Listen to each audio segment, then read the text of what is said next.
Ողջույն բոլորին, ես Ստելլա Սարուխանյանն եմ, ներկայացնում եմ Հայ գյուղը։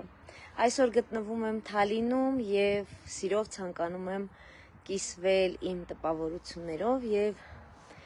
ովքեր հետևում են իմ եթերներին, իմ էջին, գիտեն, որ նմանատիպ ուղիղ եթերներ շատ հաճախ չեն լինում, որովհետեւ ես սրանք անվանում եմ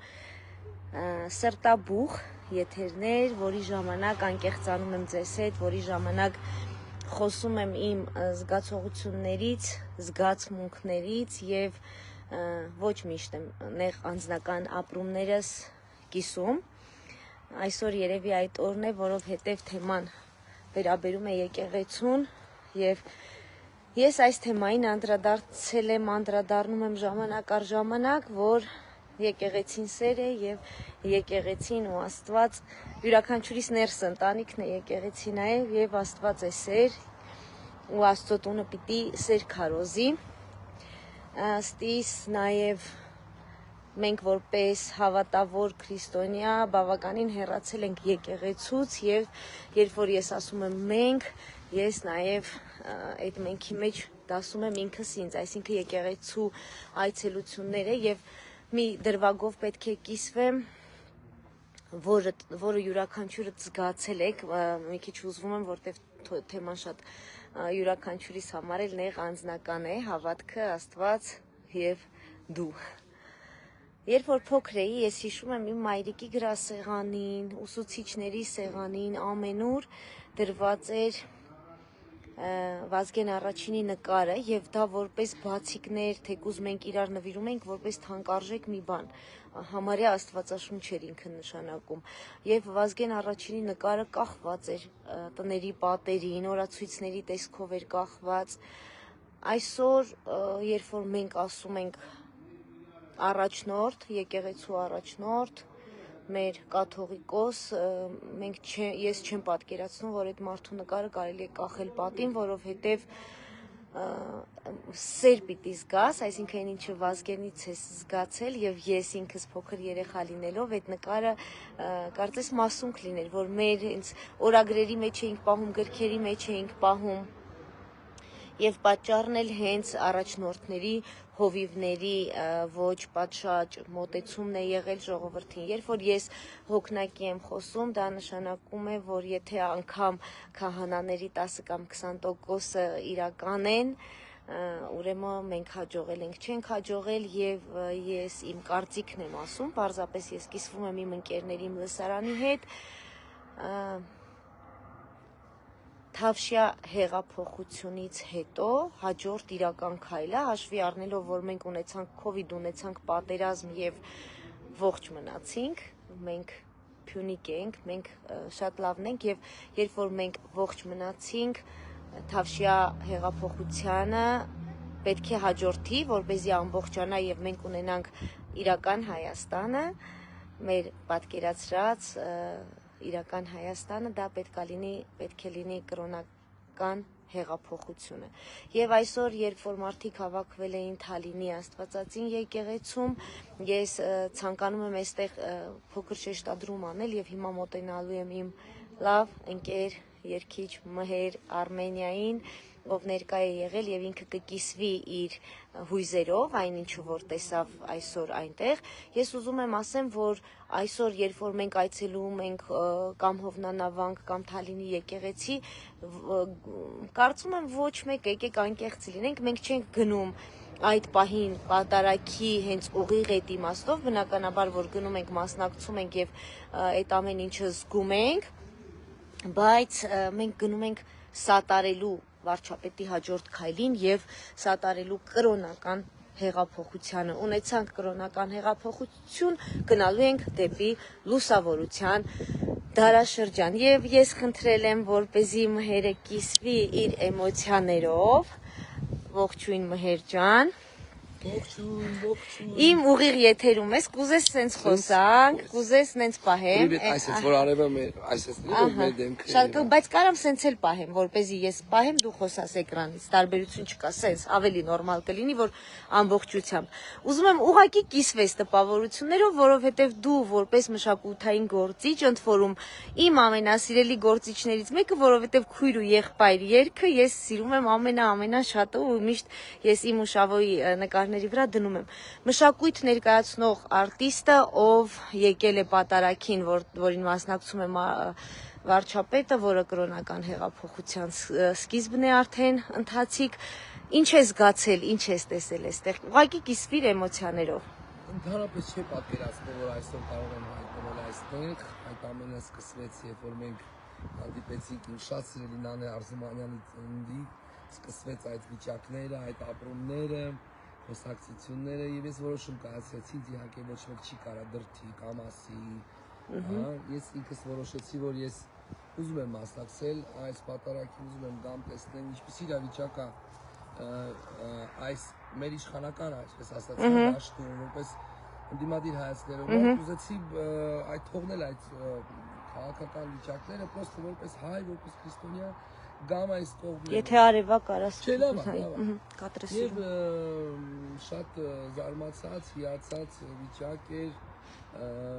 ու շատ ուրախացա, ինքս իմ մեջ արել եմ որոշակի արդեն, այսպես ասած, Ենթադրություններ, ապրումներ, դա չեմ ուզում բարձրացնել, դա իմ ներսին, որտեղ ես չի եկել քաղաքական որևէ մի ակցիայի մասնակցել, ես եկել եմ պատարագի մասնակցեի եւ ունեի հարցեր, որ շատ կուզենայի վարչապետին ուղղել, եթե հնարավորություն լինի քննարկել, որպես քաղաքացի, որպես արտիստ, որպես հայ, որպես մարդ, որպես ընդդիմադիր հայացքներով մարդ, որը շատ բաների հետ կարող է համաձայն չլինի, հա, վարչապետի հետ, բայց նաեւ հարցեր ունի, նաեւ ուզեցի ուղղակի մասնակցեմ այս process-ին, ես ստացվեց դա իրանց շատ ուժեղը, ուզում եմ, որ Ստելլա ջան, ամենակարևորը մեր ազգի մեջ լինի համերաշխություն։ Մենք պարակտված ուժեղ չենք, պարակտված է քաղաքական դաշտը, ընդդիմադիր դաշտը, հոգևոր դաշտը, ես շատ ցավով եմ այս ամենը տանում։ Ուզում եմ լավ լինի, ժողովուրդս լավ ապրի, ազգս լավ ապրի, հայ ենք։ Մեր ուժը լինելն է, միասին լինելն է, պոլիտիկա, բան դրանք սաղ կանցնեն։ Դուք այսօր արտահայտվեցիք, ես բանը գաղտնապահ չեմ էլի իմ էջում գիտեն ընկերներս, որ ես ամեն ինչի մասին խոսում եմ, ասեցիք, որ շատ ձեզ սիրում են մշակույթ որպես ներկայացնող մհեր եւ ասեցիք, որ կենտրոնանալու եք մշակույթի վրա, որպեսզի ավելի ու ավելի մեծ բարձունքներ գրավենք միասին արդեն եւ քաղաքականության հետ կապ չեք ունենալու, որքանով շնորհակալ եմ։ Այդ դաշտում ես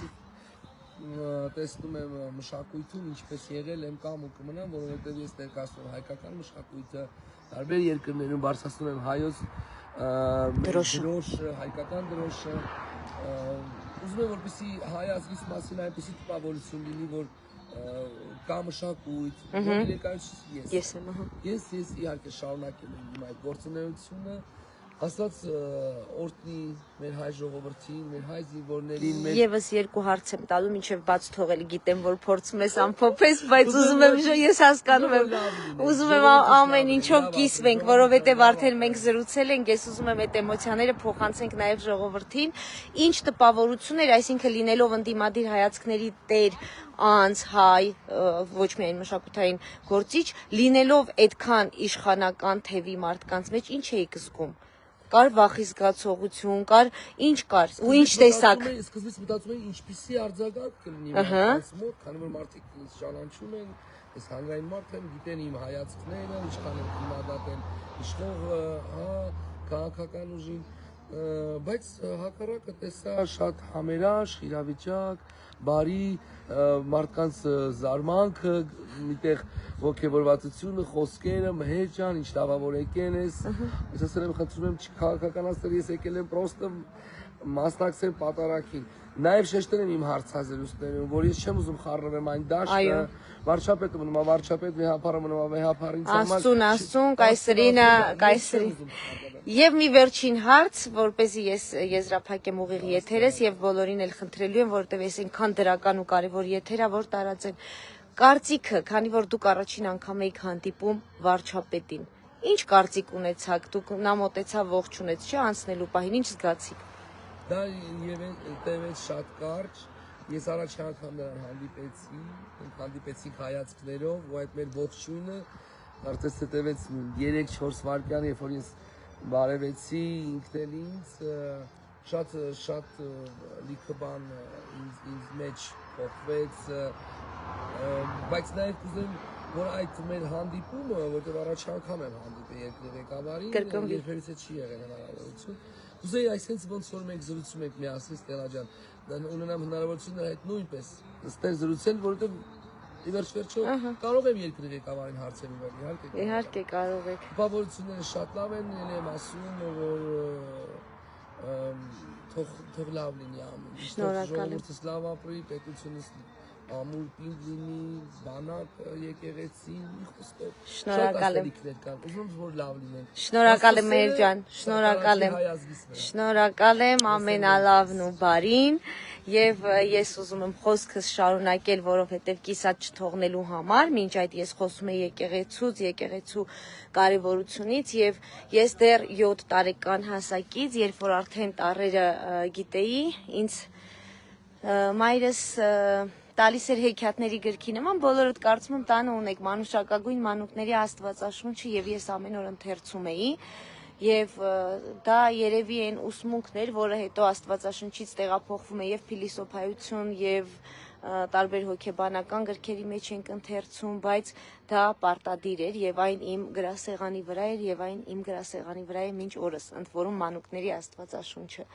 Եվ այնտեղ միայն սեր է քարոզում միմյանց նկատմամբ եւ ինչու եմ սա ասում, որ երբ որ ես մի օր անդրադարձա իմ գրառումներից մեկում, որ մենք բոլորս հավասար ենք եւ 10 միլիոն հայը եւ 3 միլիոնը բոլորս մեր Հայաստան տան բնակիչներն ենք եւ